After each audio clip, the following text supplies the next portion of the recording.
Hello everybody and welcome to my YouTube channel. मेरा नाम है अंकिता और आपके मेरे चैनल स्टडी मेनिया में बहुत बहुत स्वागत है। तो आज का हमारा टॉपिक है ग्लोब, लैटिट्यूड एंड लॉन्गिट्यूड। तो हम 6th क्लास की एनसीईआरटी का सेकंड चैप्टर आज स्टार्ट करने वाले हैं। तो इसमें मैं आपको बताऊंगी ग्लोब क्या होता है, लॉन्गिट्यूड्स क्या होते हैं, लैटिट्यूड्स क्या होते हैं। तो ज्यादा टाइम ना वेस्ट करते हुए आगे मैं आपको सीधा पढ़ाना शुरू करती हूँ।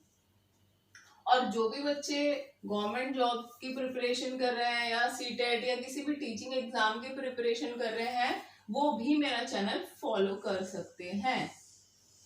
तो जैसे कि आप सब जानते हैं, ग्लोब आपने देखा तो होगा ही, एक इस तरीके से सर्कल होता है, दो ऐसी लाइन होती है और यहां से कहीं से ऐसे करके उसका स्टैंड होता है। तो इसको हम बोल देते हैं ग्लोब। यहाँ पे है नॉर्थ अमेरिका, यहाँ साउथ अमेरिका, अफ्रीका, एशिया, यहाँ पे ये हमारा इंडिया। इस तरीके से उस पे कॉन्टिनेंट्स, रिवर्स, लेक्स, ओशियन सब लोकेटेड होते हैं। तो globe is also called as miniature of earth. Miniature of earth, इसको अर्थ का मिनिएचर क्यों बोला जाता है? क्योंकि जो लोकेशन अर्थ पे है, कुछ इमेजिनरी लाइंस हमने बनाई है, उसके थ्रू हमने सारी जगहों और एरिया का टाइम और ये सब पता करने के लिए कि वहाँ का टाइम कैसा है, वहाँ का वेदर कैसा है, वहाँ पे जाया कैसे जाए, वहाँ से डिस्टेंस कितना है, तो ये सब जानने के लिए हमने बना लिया ग्लोब। और इसमें बिल्कुल सेम उसी तरीके से बनाया जैसा कि अर्थ है, इसलिए इसको मिनिएचर ऑफ अर्थ बोल दिया। अब आपने सोचा होगा कि मैंने इसको सीधा क्यों नहीं बनाया, मैंने ये लाइन ऐसे टेढ़ी क्यों बनाई है। तो इसका भी मैं आपको अभी बता देती हूँ कि मैंने ऐसा क्यों किया। In previous class I have told you that the shape of earth is called as geoid. Geoid which means it is flattened from the poles and bulge out from the center. Okay, so something like this is the shape of earth, flattened at the poles and bulge out from the center. तो इस तरीके के shape को हम बोल देते हैं geoid, जो कि हमारे अर्थ का शेप है।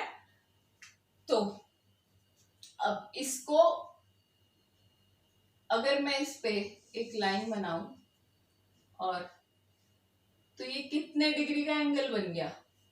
राइट ट्रायंगल बन गया। राइट ट्रायंगल क्या होता है? 90 डिग्री का। और एक मैं यहाँ पे ऐसे करके लाइन ड्रॉ कर देती हूँ। तो ये वाला एंगल जो है, ये एंगल हमारा कितने डिग्री का बचेगा? ये हो जाएगा हमारा 23.5 डिग्रीज। तो अपने एक्सिस पे जो है अर्थ, ये जो लाइन है अर्थ मान लो इसको, और इस लाइन को वो लाइन मान लो जो मैंने ग्लोब में ऐसे करके बनाई थी, ये वाली लाइन। तो इस पे जो है अर्थ 23.5 डिग्री झुकी हुई है। इसको मैं आपको एक एग्जांपल से दिखाती हूँ, आपको और अच्छे से क्लियर हो जाएगा। जैसे कि आप ये फ्रूट देख रहे हो, ये फ्रूट जो है अभी 90 डिग्री पे है, और जब मैं इसको ऐसे कर दूंगी तो ये अपने एक्सिस पे 23.5 डिग्री टिल्ट हो गया, और ये इसी तरीके से घूमता है सन के चारों तरफ, अपनी एक्सिस पे ऐसे ही घूमता है। अर्थ मान लो आप इसको। होप आपको ये दिखाई दे रहा होगा, ये इस तरीके से अपने एक्सिस पे रोटेट होता है।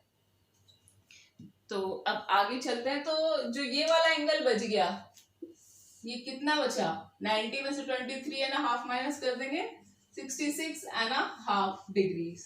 तो याद है मैंने आपको बताया था एक ऑर्बिटल प्लेन ऐसे करके रास्ता होता है, सन के चारों तरफ प्लैनेट जो है वो रिवॉल्व होते हैं। तो ये जो एक पाथ होता है इनका, ये होता है ऑर्बिटल प्लेन या ऑर्बिट बोलते हैं इसको। तो इस पे ये 66.5 डिग्री झुका हुआ है। कौन झुका हुआ है? अर्थ झुका हुआ है। तो इतना आप सबको आई होप क्लियर हो गया होगा। अब आगे चलते हैं। हमने अर्थ को 2 इक्वल हाफ में बांट दिया। इसको बोल दिया नॉर्थ हेमिस्फीयर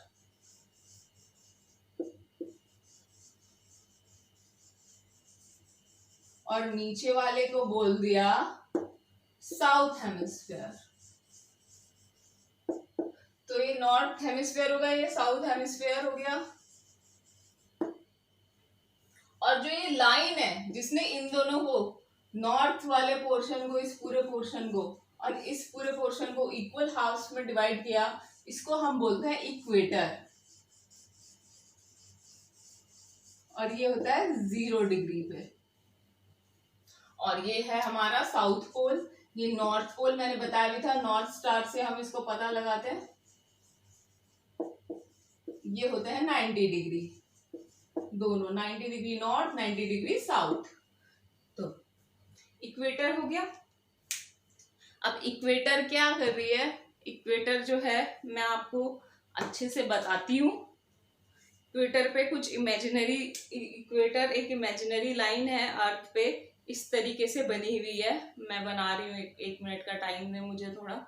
ये इस तरीके से एक इमेजिनरी लाइन बनी हुई है, होप सबको दिख रहा हो। ये जो इमेजिनरी लाइन है, ये ब्लैक वाली, इसको हमने इक्वेटर बोल दिया। और ये अर्थ को 2 इक्वल हाफ्स में डिवाइड कर देती है। तो आप देख सकते हो कि ये अर्थ पे जो है फुल सर्कल है, इस तरीके से अर्थ घूमती है ना हमारी, ये फुल सर्कल है अर्थ पे। तो ऐसे ही ना बहुत सारे सर्कल हैं हमारे अर्थ पे।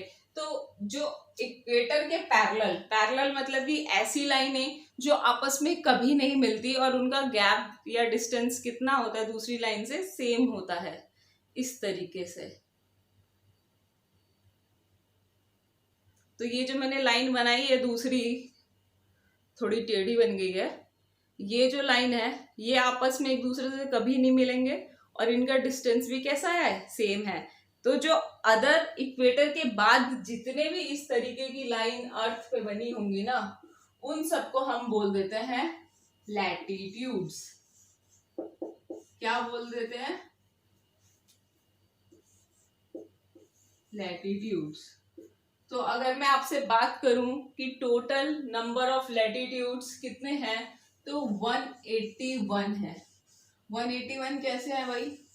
तो 90 ऊपर, 90 लैटिट्यूड नीचे और बीच में इक्वेटर 1 मान लेते हैं इसको। तो 90 plus 90 plus 1 equal to 181। I hope इतना आपको क्लियर हो गया होगा। लेकिन इसमें भी कुछ लैटिट्यूड है जो कि बहुत ही इंपॉर्टेंट है, तो मैं आपसे सिर्फ वो डिस्कस कर देती हूँ।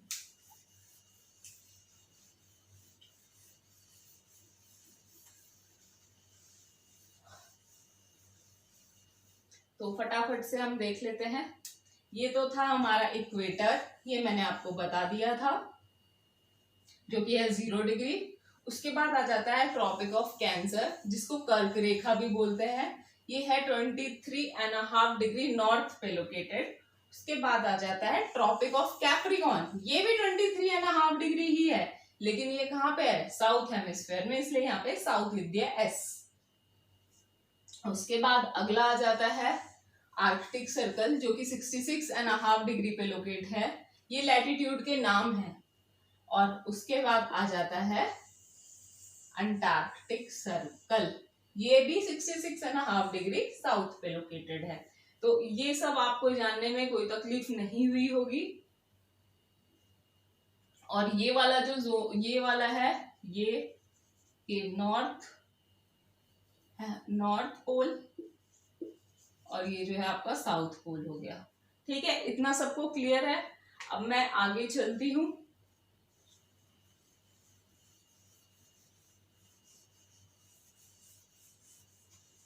आप देख रहे होगे, मैंने ये इसलिए रब किया है क्योंकि मुझे अभी यहाँ पे कुछ और करना है। तो आप ये देख रहे होंगे कि जो ये वाली लाइन है, ये हमारी कौन सी थी? आर्कटिक। ये अंटार्कटिक, ये कैप्रिकॉर्न, ये कैंसर और ये इक्वेटर। तो जो ट्रॉपिक ऑफ कैंसर से लेके ट्रॉपिक ऑफ कैप्रिकॉर्न वाला जो एरिया है वहां पे मैंने लिख रखा है टॉरिड जोन। अब ये टॉरिड जोन क्या होता है? टॉरिड जोन ऐसी जगह होती है जहां पे सन रेज बिल्कुल डायरेक्ट आए, जैसे कि ये है और यहाँ पे सन रेज बिल्कुल कैसी आ रही है? सीधी। मैं आपको ड्रॉ करके दिखा देती हूँ, थोड़ा छोटा बन गया। ये है अर्थ, ये है सन। सन दूर है इसलिए छोटा है, अर्थ से वैसे काफी बड़ा है सन।